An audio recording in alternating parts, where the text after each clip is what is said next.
Hey, what's up gearheads? Moto Weasel here. So for decades, the motorcycle was the great equalizer. It was the one thing a working man or woman could buy, maintain, and ride to escape the grind.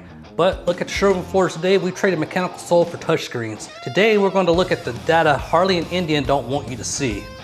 The reliability myth they're trying to sell you. The only way to save this culture is to pick up a wrench and build it ourselves. Let's talk numbers. So in 1990, a Harley Davidson Fat Boy had an MSRP of around about $11,000. Adjusted for today's inflation, that's roughly $26,000. High? Yes. But today's top tier Indians and Sevos are pushing anywhere between $45,000 and $50,000. So where's that extra money going? Well guys, it's going into R&D for rider aids. Things like link sensitive control, adaptive cruise control, and massive entertainment systems. Features that frankly many of us never asked for. The industry has pivoted. They aren't selling freedom anymore to guys like us. They're selling a luxury status symbol. They've decided that the average rider doesn't exist. You're either a premium customer or you're invisible in their eyes. Guys, this is creating a massive gap in the market where young, hungry riders have nowhere to go and they're not being mentored on how to buy a $5,000 alternative. I see it in the comments every single day from you guys.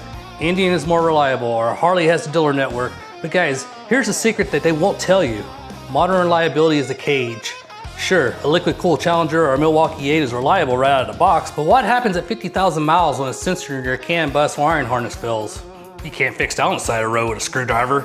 Guys, you're gonna need a diagnostic computer that only the dealership has. By making bikes perfectly reliable, they've made them unfixable for the average guy like myself and you. We trade the soul of a mechanical machine for a black box on wheels. When you can't work on your own bike, you don't own it. You're just leasing a lifestyle from the manufacturer. Guys, I want to highlight some of you. A viewer I have recently mentioned biker hip, the physical toll of decades of kickstarting panheads and shovels. You know what, the writer didn't complain about the pain, he wore it like a badge of honor. Why? Because he had a relationship with that machine. Then there's a debate over suicide clutches.